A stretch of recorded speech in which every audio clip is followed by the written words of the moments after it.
If you ever saw birds, honeybees, fruit flies, and other animals doing abnormal things, it's probably because they really are high. In this video, I will tell you about animals that love being high more than eating and mating with their partners. Number 8. Dolphins. Just like some junkie drug addicts who decide to loot the only weak drug distributor when they have no money left to buy drugs, dolphins do the same. Since it's not easy to get substance in the ocean, especially when you are a fish, dolphins have devised a genius plan of their own. Yes, dolphins are indeed the mischief makers of the ocean who seem to enjoy getting high. They accomplish this by surrounding a pufferfish and taking turns lightly biting it. Not satisfied with just pressing and biting, the pod of dolphins makes the game dirty by launching the pufferfish out of the water and playing catch with it. Answering the poor pufferfish is traumatized for life. Putterfish. I don't have anything to offer. Dolphin A. What about your wife? Potterfish. Okay, take her. Dolphin B. No, we want you, and we will take turns. Putterfish seems shy but scared. As a response, the pufferfish releases a toxic poison called tetrodotoxin, one of the most deadly poisons globally. One pufferfish has enough poison to kill 30 adult humans. Despite its lethal nature, dolphins have calculated the amount of poison they can handle without dying.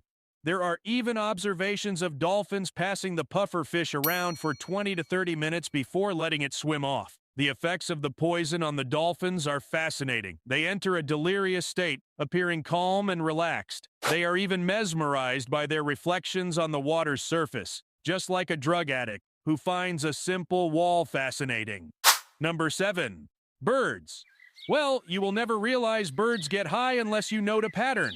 It's most probable that you saw a bird that collided with a window or a building, leaving you puzzled about how it managed to crash despite having ample airspace to fly. Bird inspector in police uniform, how did you manage to hit the wall and not pass through kilometers of wide space? Bird with red eyes. Officer, do you have a wife who beats you every day? Bird inspector, then you have to hit the wall harder, kid. I mean, hitting windows and buildings is more difficult than flying for birds. But still, some of them manage to do the opposite. Well, that's because chances are it was flying under alcohol influence. This usually happens after frost when the temperature drops far below, causing the water content of plants to freeze and fruits and berries to ferment and produce ethanol, a type of alcohol.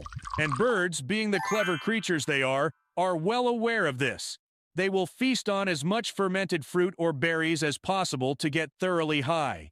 Interestingly, in certain parts of the world, bird alcoholism is becoming a concern. Take Yukon, Canada, for example, where they have set up a sanctuary for birds that have had a bit too much of the booze, essentially a drunk tank for birds. Here they are placed in small cages until they sober up, and once they do, they are released back into the wild. So, the next time you come across a bird turning off course, just remember that it might be an alcoholic. Number 6.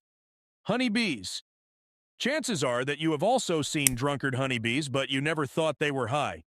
Well, have you ever come across a honeybee crawling on the ground, seemingly uninterested in taking flight? Most people think it was because the bee had recently stung someone and was now meeting a slow, painful death. Some also think that probably their wings were broken or dysfunctional. But the truth is, if you see a crawling bee, it's because either it is completely high or undergoing a painful, slow death. But how do honeybees manage to get drunk? Well, when temperatures rise, the nectar in plants can ferment in rare cases, turning into alcohol.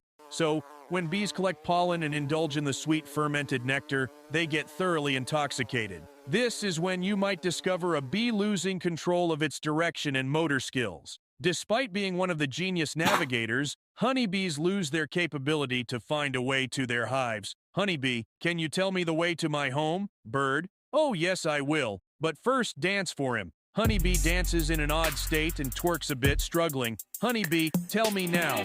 Bird, yes I am telling you. Move that bum a bit more. Those who do, by some miracle, have to face the guard bees who are ruthless. If a drunk bee shows up, one of two things will happen. It will either receive a lifetime ban from the hive or endure a gruesome fate of having its arms, wings, legs, antennae, and eyes torn off, leading to a slow, painful death. It might seem a brutal punishment, but it's all in the name of the colony's well-being, as fermented nectar in the hive could bring down the entire colony. Number 5. Male fruit flies. What happens when a nice, beautiful girl rejects a lover? Well, he either uses drugs or alcohol to forget the despair. The same goes for the male fruit fly, who believes in loving a single female fruit fly in their entire life of, well, 40 to 50 days. But when the love of his life rejects him, everything falls apart for him. Scientists at a San Francisco university stumbled upon this intriguing revelation about male fruit flies. They don't handle rejection well at all. The research uncovers that when male fruit flies face rejection from a potential mate, they seek solace in alcohol. Fruit fly, I want more wine. Fruit fly bartender, what happened to you, kid? Fruit fly, she rejected me. Fruit fly bartender, drink, son. The bill is on me. Number 4. Vervet monkeys. Vervet monkeys are alcoholics who love to get extremely high by stealing alcohol. This makes them not only addicts, but outright audacious criminals.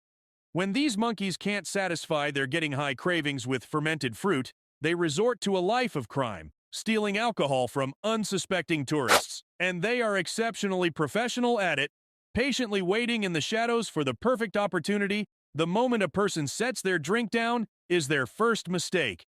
By the time you look away, the monkey has its greasy little hands on it, already slurping the alcohol down. And then the show begins. These monkeys roam in slow motion in their exalted state all around. Number 3, reindeer. Remember that iconic red mushroom from the Mario games? Well, it goes by the real name Amanita muscaria and packs quite a hallucinogenic punch. Surprisingly, this toxic delight doesn't bother the reindeer of Siberia, Russia. In fact, they actively seek it out. Once consumed, the effects kick in and the reindeer start displaying strange behavior, running around aimlessly and making odd noises.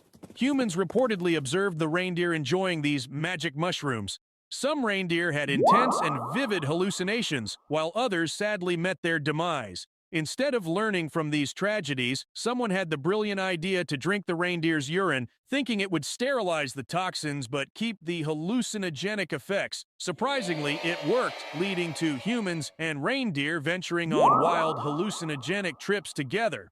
Number 2, jaguars. You know, even apex predators need a break from the hunt. Jaguars achieve this by seeking out the yagé vine, a key ingredient in the creation of ayahuasca, arguably the most potent hallucinogenic drug on Earth. Once consumed, jaguars undergo a transformation into big, goofy, intoxicated kittens. Various documentaries by wild explorers have witnessed this intriguing behavior. Local people in the Amazon claim that jaguars consume this drug to heighten their senses, enhancing their hunting abilities. However, some believe they do it for a more thoughtful purpose, to solve secrets about the universe that they would not otherwise know. That's why the most brilliant philosophers are jaguars, or probably not. Number 1. Parrots. In northern India, parrots have developed a concerning addiction to opium, causing significant losses in revenue for farmers. These farmers, permitted to grow the plant for medicinal purposes, have tried every imaginable method to prevent the parrots from consuming their opium plants, but witnessing a parrot flying away with an entire opium pod isn't uncommon. Reportedly, a single parrot will dip and take a bite of opium milk 30 to 40 times a day. You see, that's the peak of addiction. The grim reality is that opium is a hard drug with serious health consequences. Once addicted, the parrots find it impossible to get rid of this addiction. When farmers harvest the opium, the birds suffer severe escapes, often leading to their demise, with parrots falling from trees and electrical lines becoming an unfortunate common sight. I guess how profitable it will be for me to have a bar in the parrot community. I can save lives and probably get numbers of the curvy Mrs. Parrots. Thank you and see you on the next episodes.